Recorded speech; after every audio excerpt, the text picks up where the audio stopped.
Yuya Ashamar Kafune kun guyyaa dirree jechuudhaan qophii addaati. Guyyaa dirree kana jechuun dhalattoonni dirreedhaa fi naannoo isheetti argaman hundi isaaniitiyyuu afoosha ijoollee biyyaa jedhu kan qaban waggaatti immoo haal tokko walitti dhufanii akkanatti waliin kan bareedanidha. Akkuma argitan kana egaa dirreedhaan biyya hayyootaati, biyya goototaati. Gootota hedduutu achi keessaa nu bahee, hayyoota hedduutu achi keessaa nu bahee magaalaa guddittii baha Oromiyaati. Biyya seenaa qabdu, magaalaa seenaa qabdu, seenaa guddaadha. Egaa mee akkuma argitan irra deemneeti dhalattoota dirreedhaa kana yaada isaanii fuunee isin biraan geenya hanga xumura sagantaa keenya nu hordofa. 1 2 3 dirree 1 2 3 dirree 1 2 3 dirree Hamdiya dirree siif maal? Dirreen anaaf bakka dhaloota kootii biyya kanatti guddadhe eenyummaa kiyya ittiin baradhe karaa biyya alaa kanatti dhufe. So dirreedhaa jechuun bakka dhaloota kootiitti guddadhe.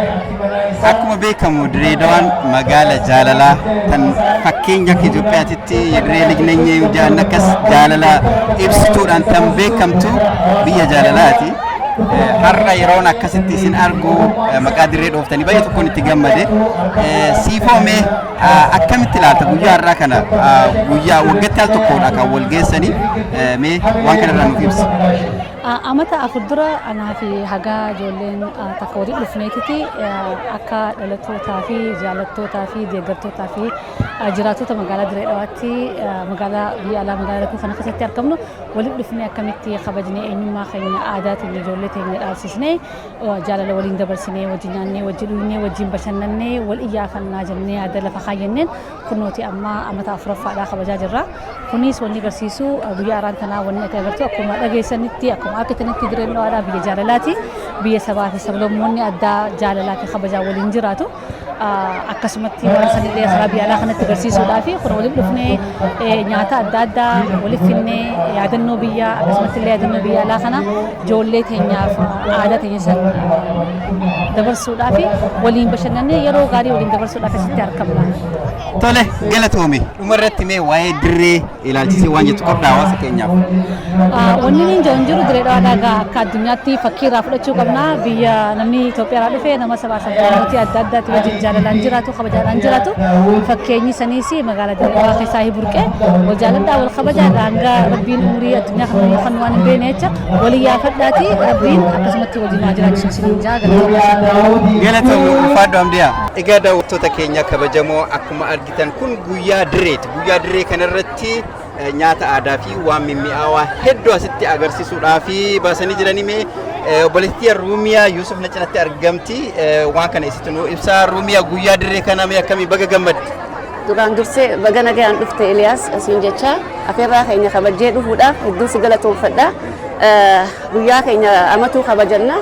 Arra guyyaan guyyaa dirreeti asirraa hin si eegala dhugaatii lallaafaa qabna.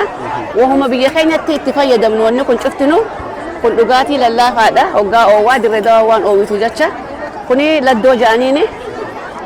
Kun immoo alaawaa tolloos waan loozaati kanarraa dalagama. Kun immoo jaajura. Kunilleen mushabbaka jennaani waanuma deemaa fi sukkaraa fi wanniidhaan hojjetama. Kuni tiinii jennaani. Kun immoo paappaayyaadha. Kuni timira ashita isaati. Kunis laddoodha. Kuni tiinii ja'aniini kana. Kun immoo timira ashita isaati. Lagaarreetti kana yeroo teenya kanarraa fudhanna. Kun immoo zayituuna jennaani. Akka beektutti kun paappaayyaadha. Baqlaawaadha. Dirreedawaatti beekama. Kun maangoodha. Akkasitti kunillee waan mi'aawaadha. Baagiyaa jennaani shumburaa fi atararraa dalagama. Kun immoo mandariina ni beekta ati Dirreedawaa jiraattee turte. Kunillee kuukiidha.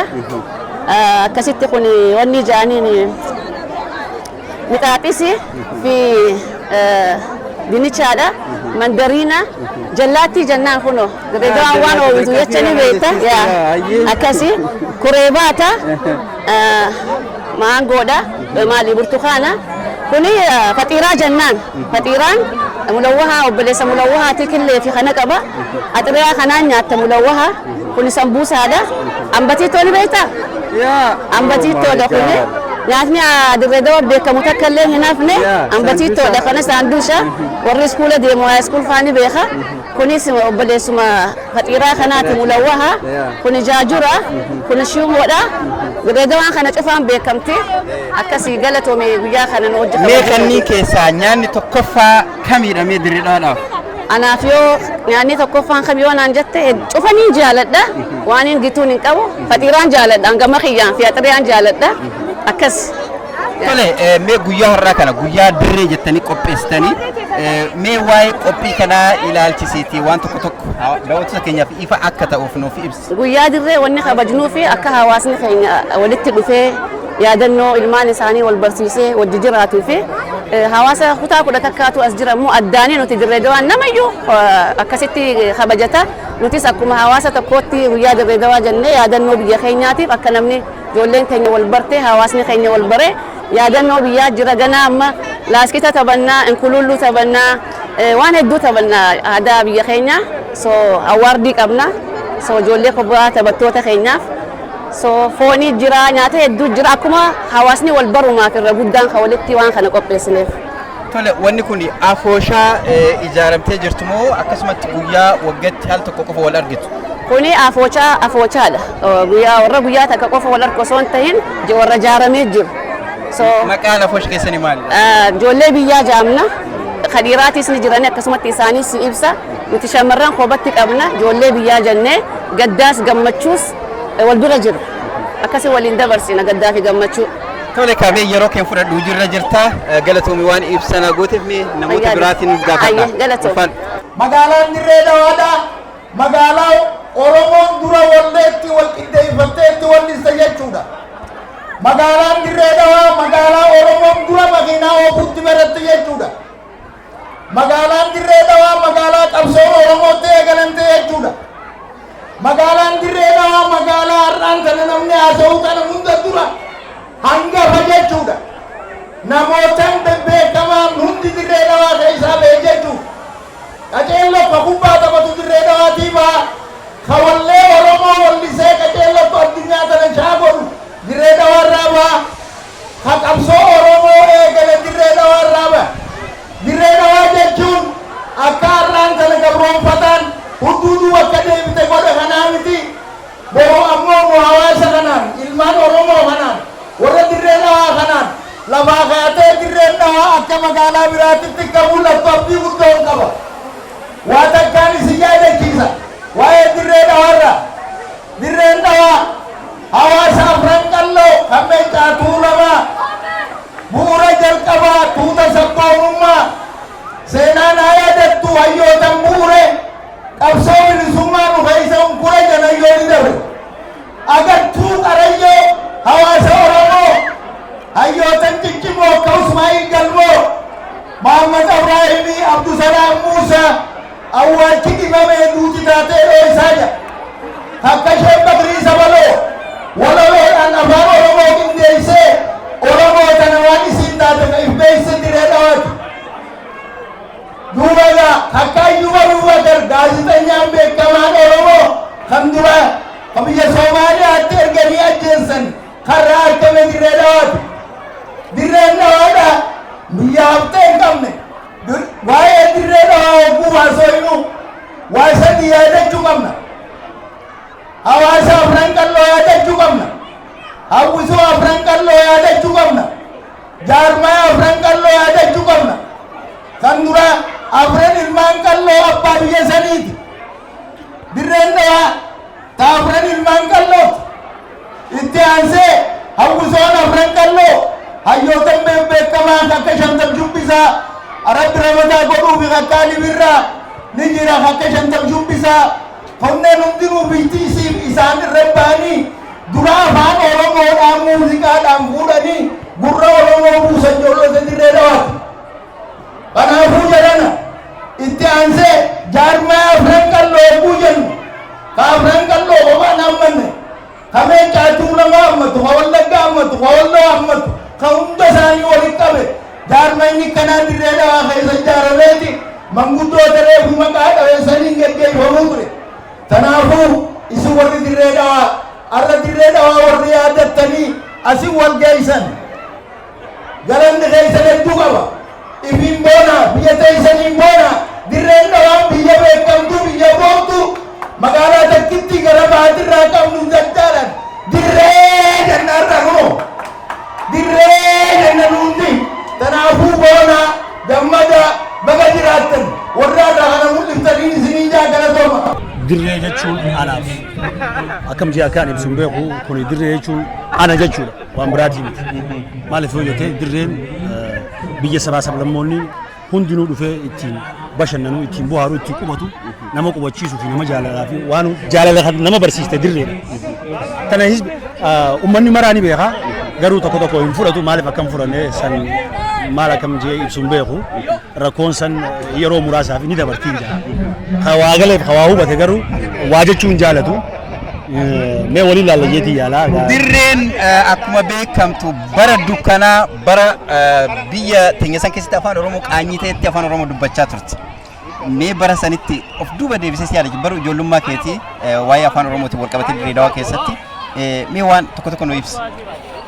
Bara Oromoo jechuun yakkaati barri san yeroo sani kan ittiin afran qalloon ittiin kireet taate jecha afran qalloo kanaan Oromummaa calaqqisuudhaan Oromiyaa mara keessatti babal'isanii qabsoo isaanii galmaan ga'anii sadarkaa kanarra ga'an jechuudha. Bara san an Islaama jette malee an Oromoo jechuun ni ulfaata. Itti Islaamaa jettaa jechuudha. So sani bara san keessa dabartee har'a Oromoon as geessee qabsoon ilmaan Oromoo bu'uurri isii Dirree Dhawaa keessatti kireet taate. Samboota babal'atee biyya maraa hunda keessa facaatee har'a as geenyee jirra kana fakkaata. Dirree Dhawaan biyya tana kun. Tole galatoome dhumarratti waa'ee Dirree Dhawaa irratti dhaloota Dirree Dhawaatiif akkasuma ijoollee Oromoo hundaan waan jettu qabdaa. Akka ajaa'ibatti amma wanni inni jechuu fedhu har'a waan walgahii kana sagantaa kanarratti ijoollee teenya tanaas irratti hirmaattee waan kana geessite aaddee Maliyaa fi aaddee Ruumiyaa hedduu isin jaalannaa hedduu isin hin boonnaa isaan qofaa miti Misraa jira Jaakuu jira hedduudha Aniisaa jira hedduu kan kana fakkaata maqaa isaanii yaamee ibseen fixu uummanni kun hundinuu warra Dirree Dhawaadhaaf yoo ammaan tana nama yaamuu feete dirree jechuu feete bakka isaanuu maqaa isaanii yaamte isaanii jechuudha. Rabbi umrii nuuf haa dheeressu hawaasa keenya kana hawaasa tokkummaa hawaasa jaalalaa hawaasa haammatee fuulduratti deemu kana rabbiin ija hamtuu irraa haa qabuun jaa obboleen keenya kana bika jirtanitti nageenyinii fi raahamanni rabbi isin irraa haa jiraatuun jaa galatooma. Tole galatooma ulfaadhu. Obboleessa koomee maqaan kee eenyu jedhamta waa'ee Dirree Dhawaa irraa xiqqoo yoo beekte akka nu ibsitu barbaadu. Tole maqaa ibsaanaan jaan dhalataa Dirree Dhawaati. Ani Dirree Dhawaa waan hin jee ibsu natti xiqqaata yeroon nurraa dheeratti Dirree Dhawaa jechuun onnee Oromiyaa onnee biyya keenyaa jennee yaamuu ni dandeenya.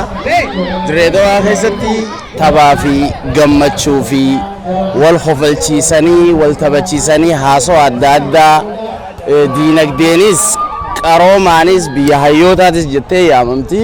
Dirreen Dhawaadhaa walumaa galatti onnee Oromiyaa jee yaamuu ni danda'a akka kiyyatti ibsuudhaaf natti xiqqaata. Tole galatoome ulfaadhu. Galatooma isinis. Egaa daawwattoota keenya as kan na cinatti argaman dhalattoota Dirree Dhawaati. Dirree Dhawaa jechuun magaalaa beekamtuu baha Oromiyaa irratti argamtuudha.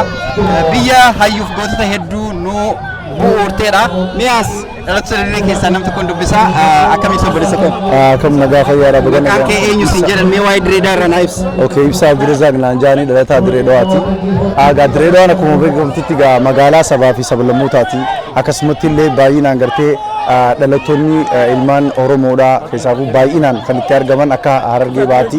Magaalaan Dirree Dhawaa guddoo nuti qabnu Dirree Dhawaadha akka magaalaa guddootti Harargee Bahaattis. So Dirree Dhawaa jechuun nutiif waa hunda Dirree Dhawaa jechuun biyya artistoota keenya biyya gartee baaburaan beekamtu akkuma bitanii qaafiidhaaf biyya afran qallooti. So taphaa fi waa hundaanuu gartee waan ammayyaa'aadhaanis gartee teknooloojii illee gartee akka harargeetti illee gartee isiitu akka oromiyaatti illee isiitu qaroominaanis waa hundaanuu jira. So dirree dhawaan nutiif gaa dirree maali? Dirree keenya akkas dirree akkasumaan jaanganumaan jaa dhaamsa kiyya kanumaan jaa. Tolee galata ulfaadhu. What do you say?